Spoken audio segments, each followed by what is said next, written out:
There is a very specific, deeply uncomfortable type of madness required to walk away from a sure thing. I want you to sit with this dichotomy for a moment. Picture your life having reached the absolute zenith of traditional professional success. You are sitting in a pristine corner office on Wall Street.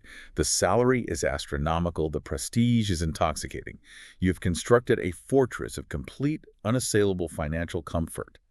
And then, you look at that fortress, you pack your things, and you willingly detonate the entire thing. You blow it up. You blow it up.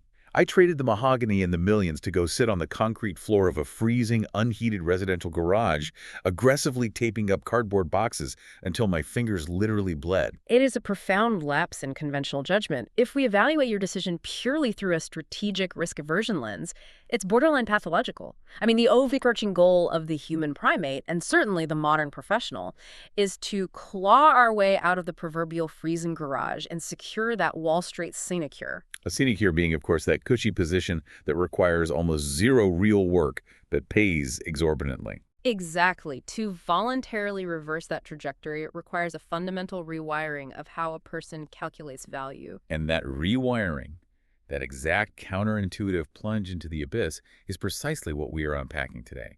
In this deep dive, we are exploring the visceral mechanics of risk, the architecture of genuine resilience, and the sheer inexorable power of mindset. I love that you chose the word inexorable there rather than just unstoppable. It implies an energy that is relentless, a force that is impossible to persuade or alter. That is exactly the energy I want to capture. We are anchoring this exploration in our own chaotic, deeply unglamorous genesis. Our mission today is to move past the sanitized, retroactive mythology of our success. We need to dissect the actual psychology of those early days. We are looking at how deliberately starting small, and I mean embarrassingly painfully small, while enforcing a rigidly austere psychological framework, can engineer unfathomable scale. We are mapping the cognitive leap from that makeshift, literal piece of discarded garbage we used as a desk, all the way to global logistics dominance and launching orbital rockets. But here's the critical pivot for you, listening right now. Yes, the scale of this specific narrative spans billions of dollars in space exploration. But the underlying physics of this mindset are entirely agnostic to scale. Agnostic to scale, meaning they work whether you are building a rocket or a bookshelf. Precisely. These lessons are custom-tailored to the very mundane, very real friction of your own ambitions. Whether you are actively wrestling with the plateau of learning a complex language like English, trying to bootstrap a YouTube channel from your bedroom, or launching a localized creative venture, the psychological friction of starting from absolute zero is identical. Exactly. The ambition's magnitude doesn't alter the blueprint. If you are learning a language, your freezing garage is that moment of sheer incompetence when you can't articulate a basic thought. The strategic principles required to survive that phase remain fundamentally unchanged. So let's establish the landscape. The year is 1994. I was ensconced in that lucrative Wall Street ecosystem. I was the quintessential beneficiary of the traditional corporate paradigm. Yet I identified a catalyst. I observed the nascent, violently expanding infrastructure of the internet. And we really need to analyze the intent behind how you perceived that expansion. It's easy in hindsight for people to say, oh, he saw the internet. But in 1994, the internet was a chaotic, largely text-based novelty. You didn't just see a technological iteration, you identified a systemic inflection point. We talk about opportunity a lot in business vernacular, usually implying a lucky break. But the concept of an opportunity in this context is much sharper. It is a fleeting structural anomaly. You recognized a temporal window that was accelerating, knowing inherently that it would slam shut if you hesitated. I think the most evocative way to frame that sensation is the classic basketball analogy. It's the visceral experience of being on the court, the clock is ticking down, and you suddenly see your teammate standing completely, undeniably wide open under the hoop for the game-winning shot. In that microsecond, cognition is suspended. You don't run a statistical analysis, you don't form a committee, you just pass the ball. You have to take the shot. Which forces us to confront the true anatomy of risk. The colloquial definition of risk usually involves some managed downside, but what's fascinating about your leap is the absolute purity of the risk you took. Leaving a guaranteed escalating Wall Street yield for an unproven digital frontier is the purest distillation of risk.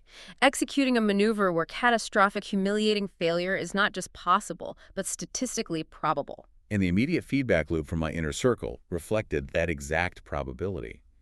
When I articulated this pivot, my family's consensus was that I had completely lost my grip on reality. They thought you were having a breakdown. They truly did. Yeah. Which, honestly, is the deeply relatable part of this.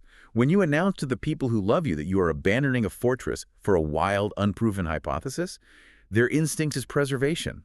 They aren't trying to stifle your genius. They're trying to save you from your own hubris. It's the classic dichotomy between the safety of the known and the asymmetric upside of the unknown. Your family was evaluating the scenario through a framework of loss aversion. You were evaluating it through the framework of that wide-open teammate. The cost of inaction was fundamentally unacceptable to you. So I make the leap. And I want to linger on the immediate aftermath because this is where the romanticized entrepreneurial narrative usually skips a beat. There's absolutely zero glamour here. We relocated to a profoundly unremarkable house in Seattle.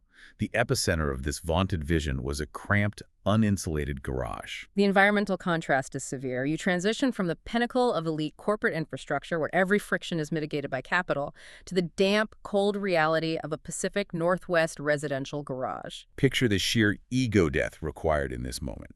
We are physically sitting on the cold concrete floor, manually packing books into cardboard boxes. We didn't even possess the capital or the foresight to buy a basic table.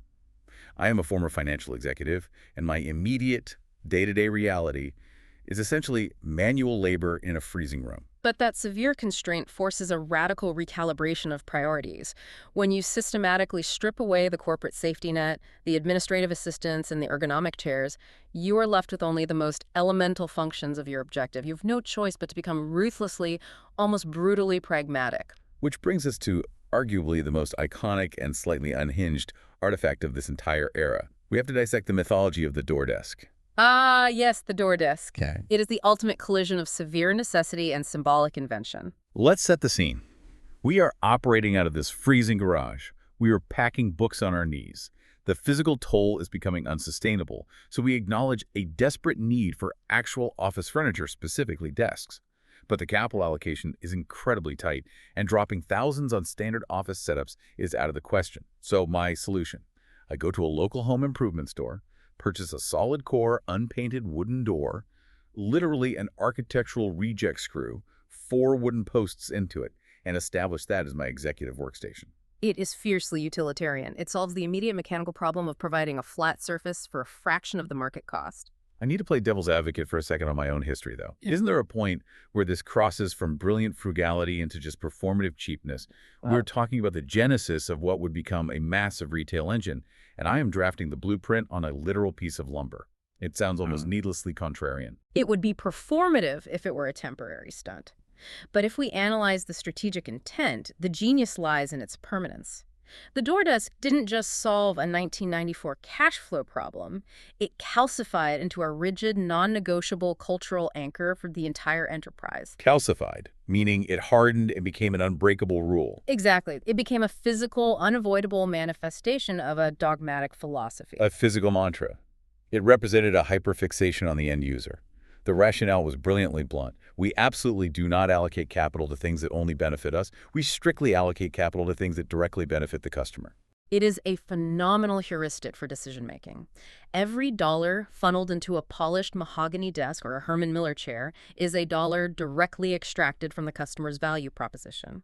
It's a dollar not deployed to accelerate shipping speeds or expand inventory or subsidize lower pricing. By mandating that everyone work on a salvage door, you eradicated the entitlement of the corporate aesthetic. The visual prestige of the office became entirely irrelevant. The frictionless utility provided to the consumer became the sole metric of success. So how does this translate to your immediate reality? Think about the insidious ways we sabotage our own beginnings.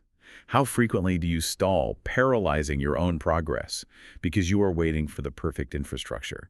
You tell yourself you are definitely going to launch that YouTube channel, but first, you absolutely need the $3,000 cinematic camera and the perfectly acoustically treated studio. Or you desperately want to master English, but you convince yourself you can't even attempt a basic conversation until you've bought the most premium software suite and hired a bespoke tutor. It's a sophisticated form of procrastination. We use the absence of premium tools as a psychological shield to protect ourselves from the vulnerability of just starting. The concept of the door desk fundamentally weaponizes that excuse against you. It demands that you answer one question. What is the absolute most primitive, unrefined, cheapest lever you can pull right this second to just begin the actual work? Exactly. You don't need the broadcast studio. You just need to turn on your phone and speak. You don't need the immaculate mahogany desk. You just need a surface that holds your laptop. Once you internalize that the aesthetics of your preparation are completely disconnected from the value of your output, it is an incredibly liberating paradigm shift. It obliterates the friction of preparation. It forces you out of the planning phase and violently into the execution phase. However, as our own history demonstrates with brutal clarity, deploying that frugal execution does not insulate you from systemic catastrophe. Not even slightly. Let's fast forward the narrative to the year 2000. The initial euphoric boon of the internet, that exact wave I rode out of Wall Street, violently collapses. The dot-com bubble bursts. And the damage wasn't just theoretical, it was an existential threat. The company was on life support. And here's the metric that absolutely stops you in your tracks. Our stock price suffered a staggering 90% obliteration. A 90% evaporation of market capitalization. We really need to pause and absorb the gravity of that metric. In the cold calculus of the financial markets, a 90% drop isn't just a bad quarter, it is a systemic repudiation. A total public rejection of everything we built. Right. It is the collective market screaming at you that your foundational thesis is profoundly flawed and your life's work is functionally worthless. The psychological toll of watching the empire we birthed in a freezing garage hemorrhage almost all of its perceived value is something very few leaders can survive. And the noise. The external pressure was deafening. The prevailing narrative across the financial media, the investors, the analysts, they were all aggressively demanding my capitulation. They were telling me to completely reject my vision, cut my losses, and retreat to the safety of a real job. The magnitude of that rejection is critical to understand. This wasn't a polite pass from a single venture capitalist. This was an incredibly public, humiliating, systemic rejection of your entire paradigm. And they weren't just pressuring you to pivot the business model, they were demanding you reject your own internal conviction. But this chasm, this exact moment of near total annihilation, is where the defining trait of this deep dive emerges. This is where we see the absolute weaponization of resilience. Resilience is a term that gets thrown around so casually in corporate seminars that it's lost its edge. But in this context, resilience isn't just hanging in there. It is the aggressive, active power to bounce back and rebuild momentum immediately following a devastating, potentially fatal loss. It's the architectural strength to absorb a critical impact and maintain structural integrity. I think the most apt comparison here is the psychology of a champion athlete. Imagine a generational talent at the peak of their career who suffers a catastrophic injury, a blown Achilles, a shattered knee. The immediate physical trauma is horrific, but the true test is the psychological wasteland of the rehab process. You are sitting in an empty gym doing agonizingly mundane exercises while the entire world writes you off and moves on to the next prodigy. Choosing to put in that invisible, grueling work when everyone says you're finished, that is resilience. Surviving a 90% market collapse required that exact, terrifying athletic discipline. I simply refuse to stop the rehab. That analogy perfectly captures the nuance because true resilience requires profound self-awareness. A champion doesn't delusionally pretend the injury didn't happen. They acknowledge the tear. They feel the 90% drop. But they systematically commit to the deeply unglamorous mechanics of recovery. In the wreckage of the year 2000, you didn't launch a massive PR campaign to artificially inflate the stock. You doubled down on the boring, essential recovery of the business. Streamlining logistics, cutting excess, obsessing over the customer experience. You absorbed the humiliation and inexorably ground your way forward. So the obvious question is, how does a human mind sustain that? How do you maintain that level of clinical focus when the sky is literally falling? This leads us to the overarching psychological framework that served as the engine for this entire saga. It is the doctrine of the day one mentality. The day one framework is, without hyperbole, the most vital strategic takeaway from this entire narrative. It's not just a catchphrase. It is rigid operational psychology. Let's pull it apart. What is the actual texture of day one? Think about the energy you possess on the very first day of a massive undertaking. Your first day at a highly competitive new job. The very first day you sit down to master a new language. You possess this potent mix of intense vulnerability and absolute hunger. You are hypervigilant. You lack any assumptions, so you absorb every single data point. You operate with a beginner's mind, completely devoid of entitlement because you have absolutely everything to prove. It is a state of maximum agility and minimal bureaucracy. On day one, you don't have legacy systems to protect. You don't have the luxury of resting on historical laurels because the history doesn't exist yet. Your entire existence is predicated on delivering immediate, undeniable value to justify your survival. Now, let's look at the dark mirror of this concept. What happens when you lose that edge? This is what the philosophy categorizes as the existential threat of day two. Day two is the silent killer of ambition. It is the slow, insidious creep of status. The moment a leader, a company, or an individual believes they have finally arrived, that is the dawn of day two. It's that deceptive comfort. You look around the office, you look at your bank account, or you realize you can finally order coffee in English without stuttering, and you think, okay, I made it. We can take our foot off the gas. Exactly. And the moment you exhale, the decay begins. Day two is when an organization stops obsessing over the external customer and starts obsessing over its internal politics. It's when processes become more important than outcomes. For an individual, day two is when you stop drilling complex vocabulary because your conversational skills are good enough. The doctrine is brutally clear on this. Day two is stasis, followed by irrelevance, followed by excruciating, painful decline. Day two is death. So the entire game, the secret to bridging the gap between a freezing garage and the stratosphere, is engineering a perpetual, artificial state of day one.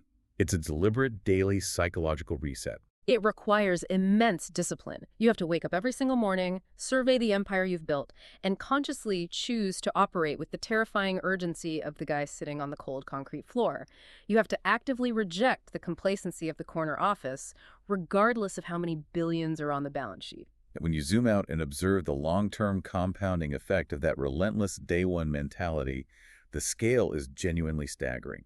We're talking about the inexorable trajectory of a man who started by taping boxes on the floor, using a literal discarded door for a desk, who then systematically scaled that exact frugal obsession into a global logistics leviathan, and then literally leveraged that to build a space exploration company. It serves as the ultimate empirical proof of the concept. The physical and financial distance between an improvised wooden door desk and an orbital launch facility is almost too vast to comprehend.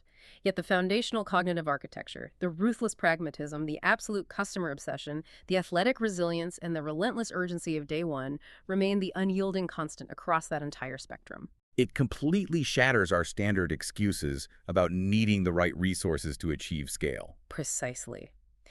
If we are distilling the absolute core strategic imperatives from our history for you, the listener, it crystallizes into a few non-negotiable truths. First, your mindset supersedes your resources. The external trappings of success, the venture capital, the immaculate studio, the premium software, are entirely secondary and often serve as a distraction in the embryonic stages. You do not require a war chest of capital to initiate movement. You simply need the audacity to start embarrassingly small, but the cognitive discipline to maintain a massive, unyielding vision. And the primary mechanism for surviving the brutal distance between that small start and that massive vision is the refusal to graduate from day one. You must actively wage war against the gravitational pull of day two complacency. Furthermore, you must cultivate the athletic resilience to absorb catastrophic impact, because at some point, whether it's a market crash or a personal failure, your progress will face a 90% retracement. I want to explicitly tie this back to the trenches of your daily life.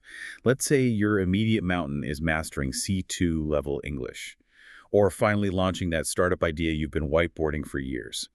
The day-to-day reality of that journey is going to feel exactly like that freezing Seattle garage. You are going to feel isolated. You will feel like you are doing grueling, unglamorous manual labor, while everyone around you seems to be coasting on Wall Street. You will hit plateaus where you feel like you've lost 90% of your cognitive progress and you can't string a coherent sentence together. The friction will be immense. You will face moments where you mangle a crucial presentation or your video gets 0 views, and the visceral temptation to completely reject the ambition and retreat to the safety of the known will be overwhelming. But the separator, the difference between the people who plateau and the people who scale, is the ability to embrace that deeply unglamorous friction. You have to accept that your initial attempts are going to be your own personal version of a broken wooden door with cheap legs screwed into it. And that is not a failure. It is a tactical necessity. It is the ultimate badge of honor. It proves that you are prioritizing the brutal execution of the work over the performative aesthetics of looking like you are working. It's a fundamental shift in your value system. You move from valuing optics to valuing velocity and utility. Exactly. So as we wrap up this exploration, we want to leave you with a singular, lingering tension. We've dissected the architecture of starting before you are adequately resourced, the power of aggressively utilizing what is immediately available, and the necessity of sustaining that ravenous day one energy. Which forces a very specific audit of your current trajectory. I want you to consider your most intimidating, ambitious personal objective right now. The one you have been strategically delaying because the macroeconomic conditions aren't perfect, or your skill set isn't quite refined enough. If you were to ruthlessly apply a day one psychology to that specific goal today, what is the very first, humiliatingly imperfect wooden doorstep you would force yourself to take right now, long before you ever feel ready? Stop waiting for the mahogany desk to arrive. Go build your door. Succeed together.